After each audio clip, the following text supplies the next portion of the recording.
भारतीय राजनीति में बहुत से नेता आए, उन्होंने भाषण दिए, निर्णय लिए और इतिहास में दर्ज हो गए। लेकिन अटल बिहारी वाजपेयी वह नाम है जो इतिहास में दर्ज होने के साथ साथ लाखों भारतीयों के हृदय में अंकित हो गए।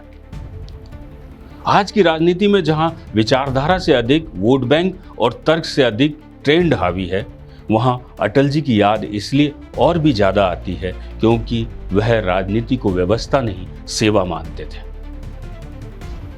वह विपक्ष में हो या सत्ता में हो, उनका हर शब्द विरोध नहीं विमर्श पैदा करता था। कारगिल युद्ध के दौरान उनकी आवाज में लालिमा नहीं थी, संयम था। और लाहौर बस यात्रा के वक्त उनकी आंखों में कूटनीति नहीं, एक सच्चा पड़ोसी होने की चाह थी।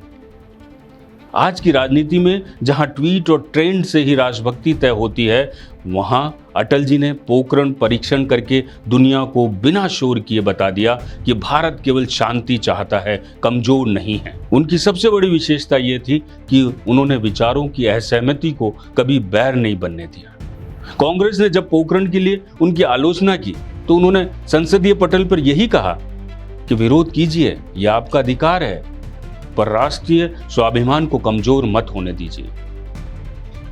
और शायद ये हम सबकी कम जिम्मेदारी है।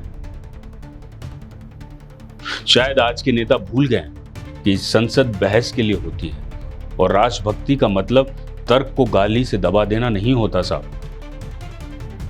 अटल जी राजनीति में वह संवेदनशीलता और शालीनता रखते थे जो आज दुर्लभ हो चुकी है। जब उन्होंने कहा था कि सरकारें आएंगी जाएंगी, पार्टियां बनेंगी बिगड़ेंगी, लेकिन वह देश रहना चाहिए। सरकारें आएंगी जाएंगी, पार्टियां बनेंगी बिगड़ेंगी, मगर ये देश रहना चाहिए। इस देश का लोकतंत्र अमर रहना चाहिए। ये लोकतंत्र अमर रहना चाहिए।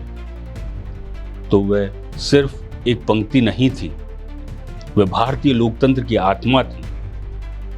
आज जब राजनीति निरंतर ध्रुवीकरण की ओर बढ़ रही है, तब अटल बिहारी वाजपेयी एक मिसाल की तरह हमारे सामने खड़े नजर आते हैं। ये याद दिलाते हैं कि राजनीति जीतने का खेल नहीं, विश्वास अर्जित करने की साधना है। अटल जी चले गए, लेकिन उनकी कविता आज भी भारत की आत्मा के आसपास गूंजती है। हार नहीं मानूंगा, रार नहीं ठानूंगा, काल के कपाल पर लिखता मिटाता हूं। और शायद यही वह भावना है जिसकी आज फिर से तलाश है, संसद में भी और समाज में भी। अटल बिहारी वाजपेयी को अपडेट इंडिया परिवार की ओर से भावभीनी श्रद्धांजलि।